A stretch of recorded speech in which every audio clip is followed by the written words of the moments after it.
Very, very excited.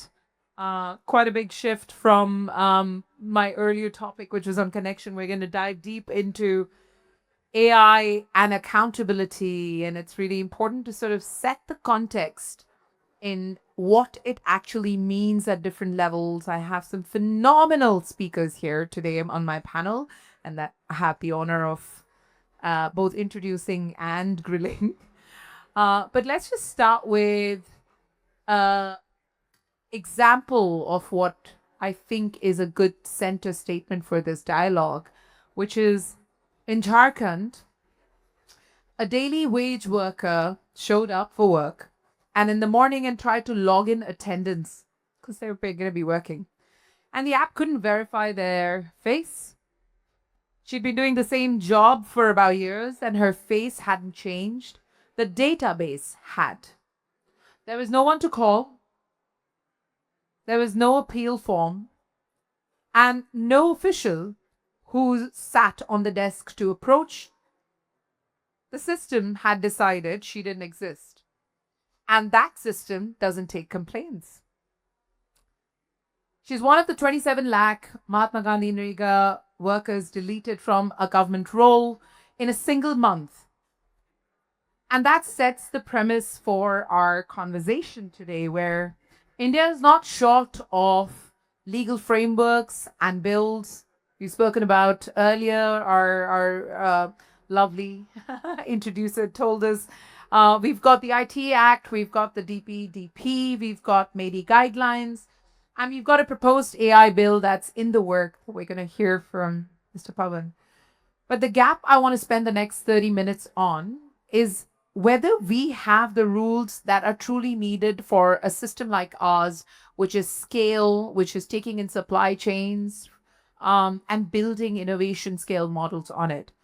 And so I want to start with Osama, who's beautifully already writing and doodling something as we go along. Osama went ahead and asked an AI system what its virtues were. Osama has been working with close to about 10,000 villages in equity, in inclusion. Syed Nazakat has built systems that catch what algorithms lie about, and he's built phenomenally powerful fact-checking networks across India. And nobody here needs an introduction. Mr. Pavan Duggal has been trying to truly understand within the Indian legal system for 37 years who is truly accountable. So I have the fortune of having three phenomenal voices. Really, really excited to have this conversation. I'm going to start with you, Osama, quickly kind of talking about the episode where you asked AI what its virtues were, and the response was it said discrimination, hallucination, exclusion, and bias. That's not a bug report. That's a confession. My question is, who do you think confessed? Was it the tool? Was it the company that deployed the tool? Or was it the government that deployed the ecosystem? No, the data that you fed to the system, the data, the source of data. So if the source of data is biased, then it is replying. The system is honest. The system is not thinking that I have to reply to the question that who is asking, and therefore I have to be nice to that person. It's replying from the data it is fed, the bias that it is fed, the previous virtue that has been fed into the data. But unfortunately, the data that is fed, I just wrote when you said delete of data is deletion of agency. Data is mine, but if my data is deleted, my agency is deleted. I am deleted. That's what you said in GA. So, in AI, this is very, very important, is that, how the system that we are making, we may be extremely premature, maybe a couple of decades immature to start relying on AI systems. The kind of data that it requires to behave thinking, and therefore I think is that even though we have adopted AI as a tool that we must adopt, we need to still question is that how much maturity it requires before you start relying on it. But the data is being collected by humans. It's being categorized by humans, and the LLMs that are built on top of it are being designed by human beings. So, according to you, the builders of that system, whether it's a tool, are the ones who are accountable for it. That is they are accountable, and therefore their accountability comes from the tool that they are making, so it's something like I'm using an app. First I have to make the app accountable to make the app maker accountable. Yeah, so that accountability is the issue. There's no doubt about it. Amazing. Syed, I'd love to bring in your perspective here, given that you've, traced this kind of harm all the way back to networks of fact checking and kind of it making literacy the central theme of how to solve for it. This accountability dissolves somewhere between the builders and those who are actually being those who are the customers and using what is being built. Where do you think accountability lies? Thank you so much, Sina. I think there are one or two things. I think one is maybe perhaps for the first time in the human history, we have more data than we can understand actually. Earlier, imagine 20, 30, 40, 50 years back, you were searching for information. You were waiting for a newspaper to know what happened in another village or what happened in the other state. And today, the millions of data sets created, even as we are talking, is already live. People are watching all across the world and on. But I think in this process of opening up, making digital identities and all, the responsibility of the systems has not been the discussion as it should have been from a day one. So that means the big tech platforms, when they build, they say security by design, but do we really know what that really means? Does a person, a farmer on the ground really understand when the data is captured, what kind of data is captured? When someone asks my Aadhaar card, they take a Xerox of it. Do I have an understanding? Do I really need to give him all my Aadhaar card or just the number or just the or if I shop at a public store somewhere, do I really need to give my cell phone number for 10 rupees ice cream which I purchase and all? So all of these questions, people are not aware about that. I think that's what is creating a major crisis for us because our identities are often stolen, misused, and and used against us actually. If you look at cyber frauds, I was at a discussion somewhere yesterday, 24,000 crore rupees every year are taken out of the pockets of common people through cyber frauds. And people have no control. How is someone able to know that I'm retiring next month and they are attacking me and then they're trying to take my money off? So I think we are looking at almost 100% digital arrest cases in India of people above 60-year-old. So how do they know who is living where, who is alone, who is vulnerable? So I think we need to have a discussion about data safety, data security, and then responsibility as well on those who are supposed to protect our data. So if I were to sort of build on to what Osama earlier said, which is the builders and those who are extracting this data are accountable, you're saying the individual is accountable, and therefore it is upon the individual who's both sharing that data and using the services to be literate to understand what it is that they're sharing and how to do it in a safe manner. And then, therefore, it's literacy that can be possibly a solution in this space. Is that correct? Sayed? That's right. No. I was saying you think the individual is accountable, right? No, I think everyone is accountable who has a power to be accountable actually. Like if you're a hospital, you're capturing my data, it's your responsibility at a hospital to protect that data. If you're a telecom company, you're having my data. Why is my data public with 20 people calling me all the time? Who is giving this data to these people? So everyone it can't be, you can say, power without responsibility. If you're capturing data, you have an ultimate responsibility to make sure this data is not misused. That's why we're having huge discussion in the country that you cannot collect everything and then say ki data leak ho gaya, somebody has taken the lead. But people have to be responsible. That's why if you look at the discussion about the NEET exam paper leak, for example, for that matter, what is the discussion? Discussion is you're responsible for it. It's your job to make sure you protect the system, you protect the people actually out there. So I think that debate of, and that's where the AI discussion maybe in the second round will come eventually. Then what if it's not a human being who's stealing your data? What if it's AI who's stealing your data? Absolutely. How will you fix AI then? Actually, Amazing. This is a great point, Pavan, for you to chime in. And given we're discussing whether it's the individual or the builders, and you've been working in this space across legal frameworks, like how is the government thinking about it? How are you thinking about it? And who do you think is responsible? Clearly, we have to come out of our medieval age mindset where we marry harm to one actor. And the law says, look, this actor needs to be punished or needs to be penalized. This thing is because that was a different world we were living in. Today, when we are talking about AI, specifically agentic AI, there are numerous ramifications that you are not aware of. For example, before you build an AI agent, do you know who created the AI agent? Do you know what's the logic behind the AI agent? And I go further. I go to these new latest platforms which allow you to build an AI agent. You're only being given the scaffolding.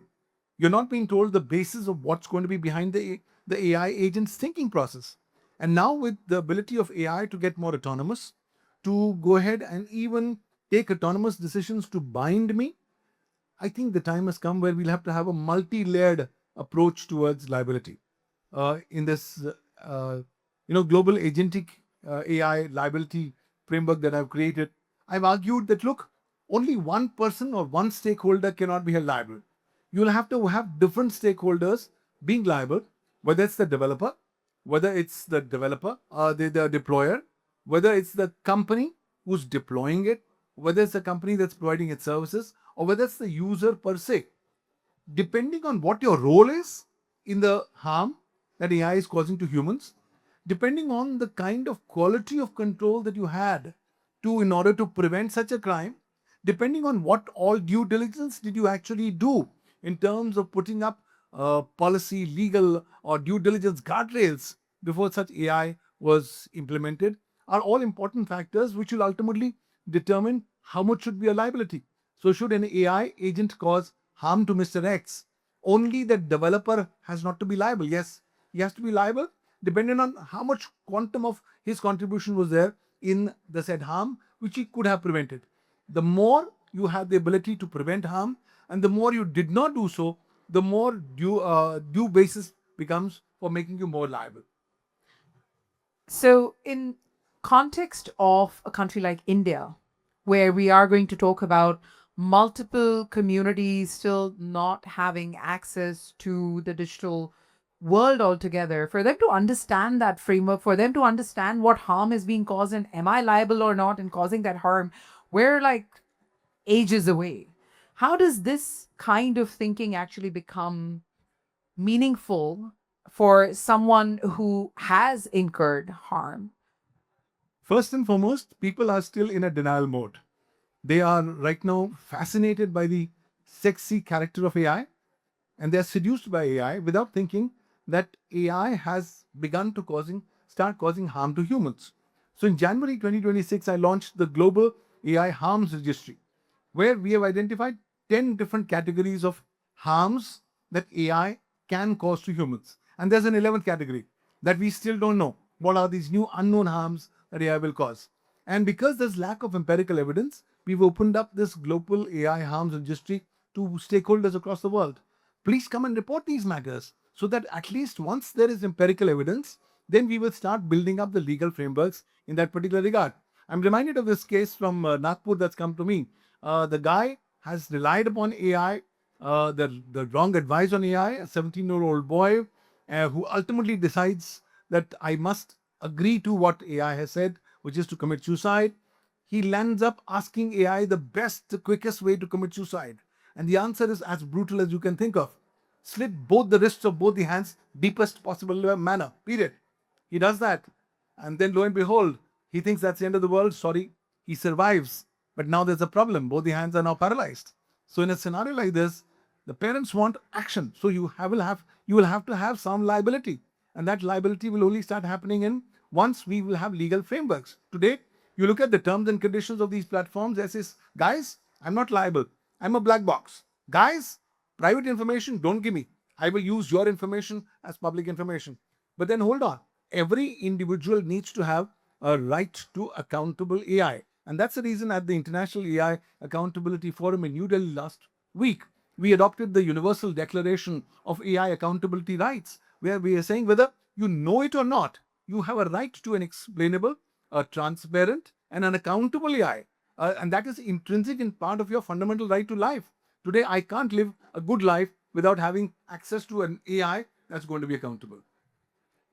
Osama, what's coming up for you when you're listening to Pavan talk about this? Because we're going to talk about vulnerable communities. And for me, I think vulnerable communities are not just the aged and the young, but communities that don't have access, that are not literate, that do not know how to understand all of this.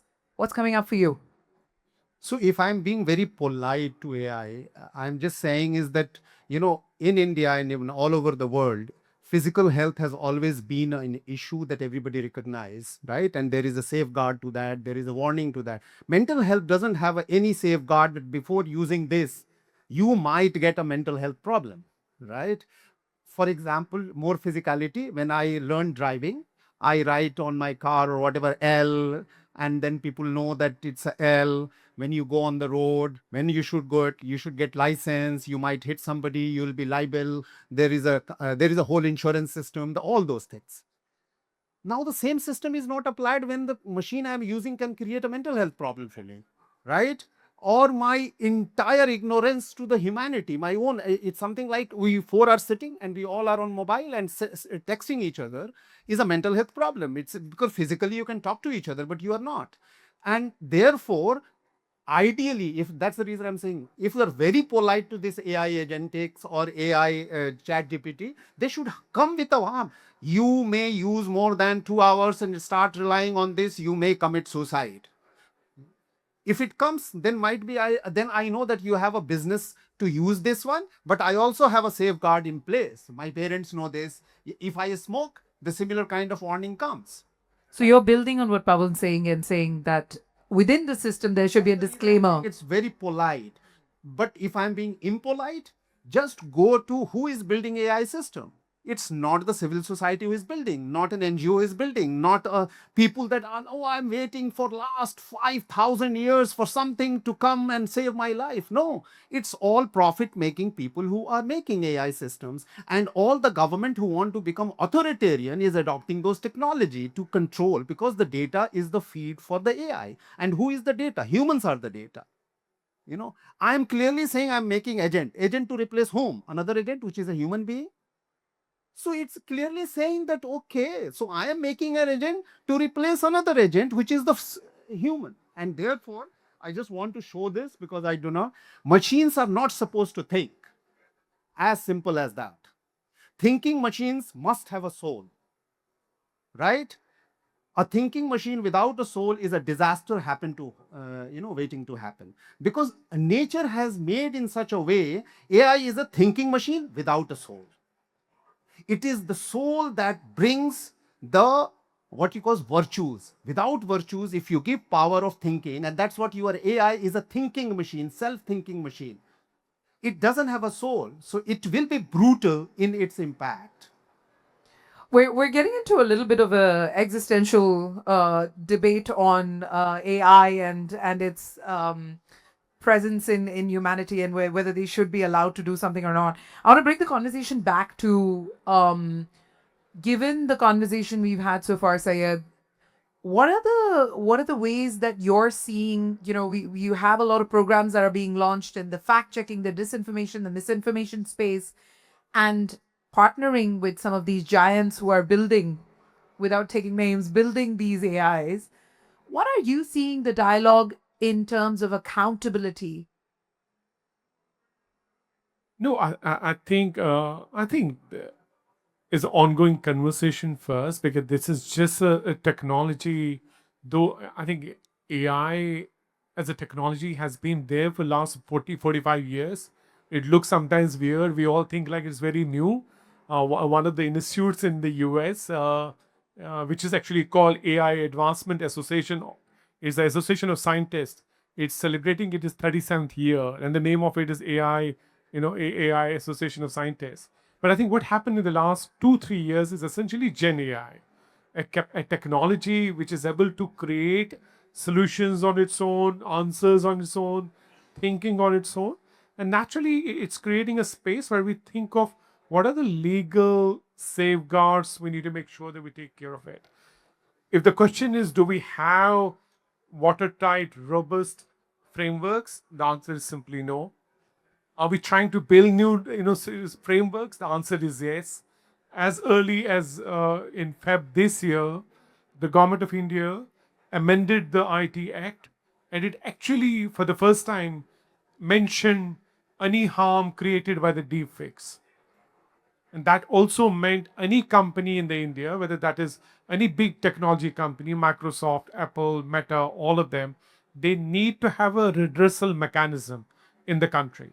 They need to have an officer in charge in Sting in India. If that officer is not there, they will lose license to operate under safe harbor policy for that matter. They need to remove the content. They also need to watermark the content. So this is just the development of last 2 months, for example. But I think one of the major, I feel personally, one of the major things is which can really help us to understand what's happening is the transparency of the technology. Like whether we really understand what really is this technology capable of, how is it collecting data, how data is getting stored, what does it really mean, what about our privacy and all of those questions. I don't think people by large, common people by large, really understand when they give consent to anything. Like you create a Facebook page, social media page. Imagine you're not even able to delete your own page if you want, actually, because you have given consent at the time of creating that they will retain my data, they will not delete my data and all. So I think we, as a human beings, the way we function is that we function on trust. I believe you, I trust. I give you money on your trust and everything. So that's the main thing on human beings. What Osama Bhai is saying essentially is like a virtue. What is the human being's virtue? Our virtue is we trust each other. Then we test, then we verify. But the first is the trust. I think often we trust first, then verify. I think that equation of human beings, how do you trust a machine where you don't know how the machine is functioning, is the question we are actually having at the moment. 100%. But as a citizen, I trust the government to be able to make the right decisions, to deploy enough mechanisms so that it can protect me from the builders, the manufacturers, the capitalists, so to say. A 3-hour takedown is enough. Yeah, not enough. Certainly not enough. Certainly not enough. I think that's why there's the ongoing discussion happening. And Pavanji said, for example, like we don't also have a system at the moment in the country. Like if there's a crime happening anywhere, we go and register FIR. But what if a crime is committed by a machine? We have no way to register a case at the moment in the country. Exactly. Right. So that's, and one of the I was a part of consultation with the IIT Madras. They created a framework as a recommendation to the government of India that we should have a reporting mechanism for the AI incidents in the country. There should be a registry at a national level, because unless we have a data, we don't know what's happening. Is it good or bad, whatever. Unless we have the incidents there, then we look at the framework. I'm saying deepfake. Why we had the discussion on the deepfake? Because it became a very public issue that deepfake can be disastrous for us. It impersonated people. We saw a lot of people getting harmed in that process, and we saw government taking action. So I think as we need to have a more conversation about these issues, and that's why we're having this conversation also here, so that we people understand that we are heading towards a world where our children are not safe, Yep. because they're not talking to parents, but they're talking to someone on internet gaming, which is sitting 5,000 kilometers away. They are in hundreds of chat groups without realizing those people could be, criminals as well, actually. So say, and that's the issue, right? Like we are discussing harm, we are discussing who's accountable, while harm is happening at exponential speed. And that speed is beyond our comprehension right now. So my question finally is that, Pawan, do we think the government is doing enough to understand the exponentiality of all of this while we discuss what is it that is truly needed in this time of need, while we educate the civic citizen, while we bring in interventions that bring literacy forward, how can we truly push from the top down to make this a public good, not a public harm? Well, the government of India is doing a lot of work. Come November 2025, and they came up with the 7 sutras for AI governance. Come 20th of February 2026, and they launched the Information Technology Intermediary Guidelines and Digital Media Ethics Code Amendment Rules 2026, which mandate the labeling of AI content. And this is the same rules which actually want the said AI generated harmful content to be removed within 3 hours. The government has also now set up a new committee, a high-powered committee, to look at how AI governance needs to be moving forward. Great steps so far. But when I look at a country which is the biggest democracy in the world, the most populous nation in the world, I find the country is by and large still sleeping. The country has yet to wake up from its slumber and start realizing that it has already started becoming a victim of cognitive colonialism. More and more Indians are beginning and are ready to be cognitive slaves of the big tech companies using AI so long as their day-to-day work gets done. So we are already automatically moving towards a dumber population, a new kind of cognitive thought process where we have started being slaves again to the entire phenomenon of colonialism, which was supposed to end last century. But lo and behold, this century, the instrument has changed. Earlier, the instrument was the ship. Now the instrument is the code, the algorithm.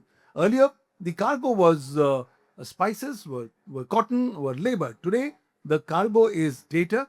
The cargo is attention span and algorithmic decision making.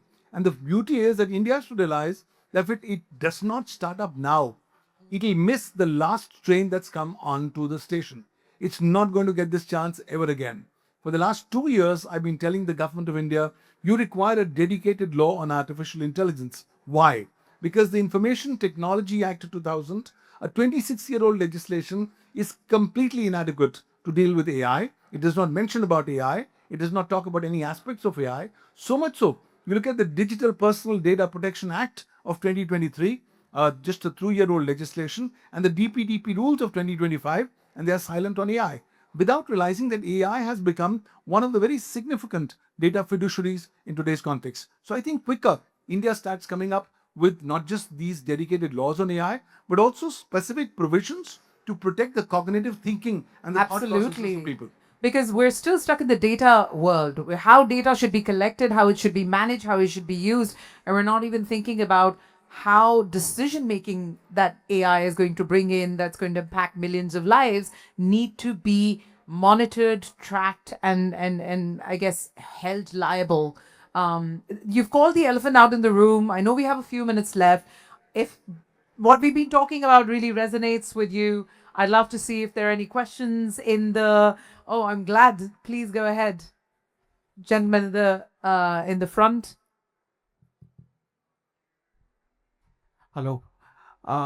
Please do introduce yourself and make the question succinct so we have other people who can have Sure. opportunities. So my name is Hiren Doshi and I'm a trainer. I'm an AI trainer. So my accountability, right? I just go to point at something very specific.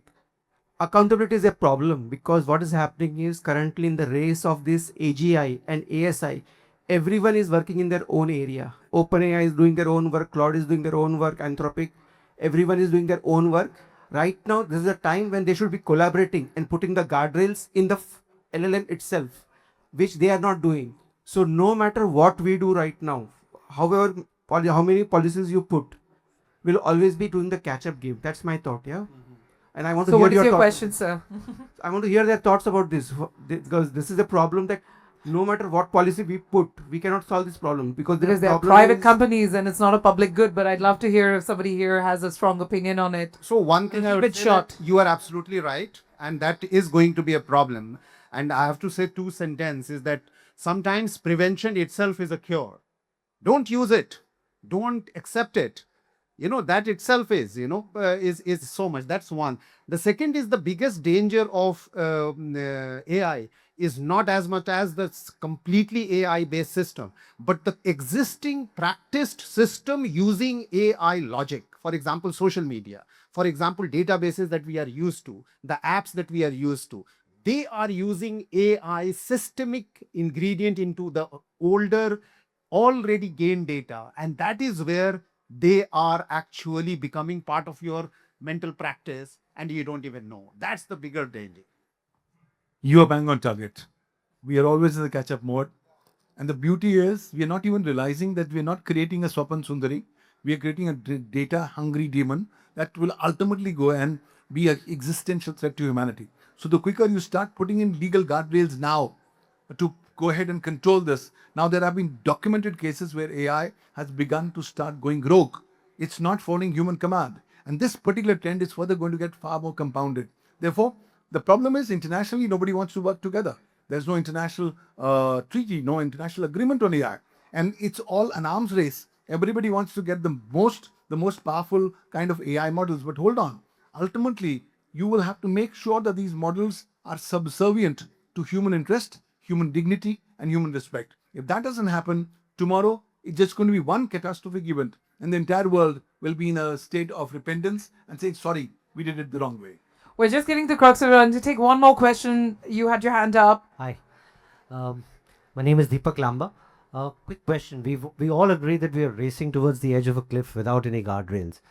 We also agree that there are private players, so their incentive is to obviously accelerate growth because they fear that they'll get left behind. But as a government who's thinking about a collective of society, shouldn't we take a pause until these things are sorted out? If the Americans aren't doing it, why do we have to conform just because everybody else is doing it? Because it seems we'll always be playing catch up. And that's the reason why we have to realize that now the theater of AI governance has changed. From the West, it's now shifted to the global South. And if we start realizing that we are no longer the consumers of the norms that have been created somewhere else, but the creators and co-architects of the same, the better it's going to be, because 2/3 of the world's population goes and lives in the global South. So if the global South says, look, my thought leadership, my people, the responsibility for protecting them, their cognitive thought processes is mine, so I have an equal role to play in governance. Once we start doing that, that could be a great starting point. So, but just a follow-up question.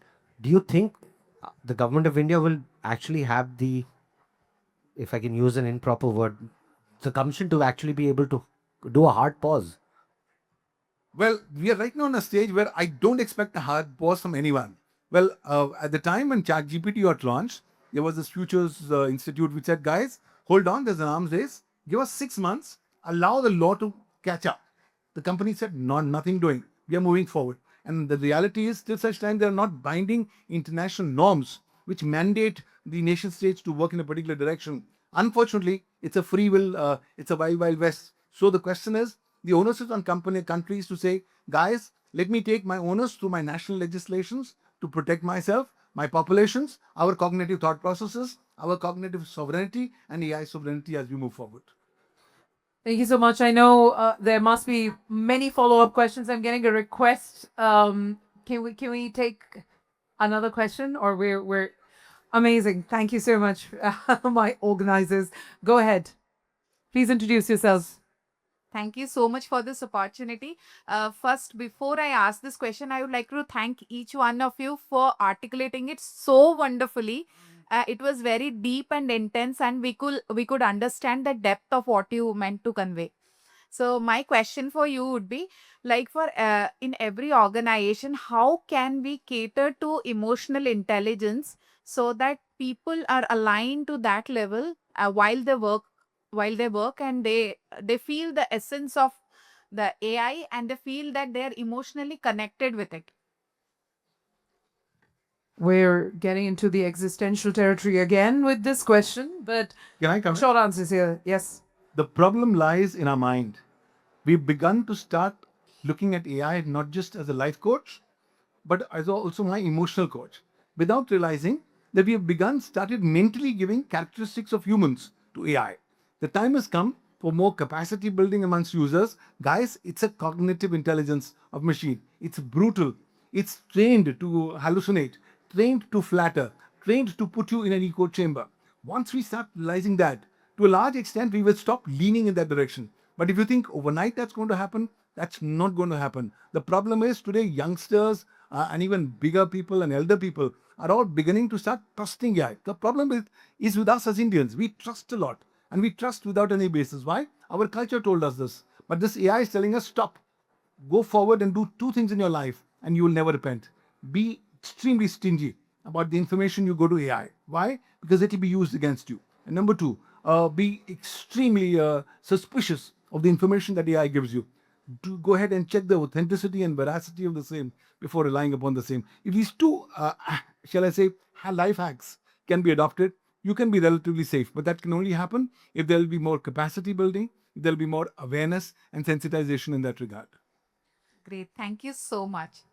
Thank you so much. It has been an honor. I do think we haven't really resolved the question that we came up with, which was who is actually accountable. But what I'd love for the audience to take back is, having heard these experts and domain experts in this space, if there's one thing that you could do different in how you engage with AI, how you deal with AI, how you use AI, then please do think of it. And thank you so much.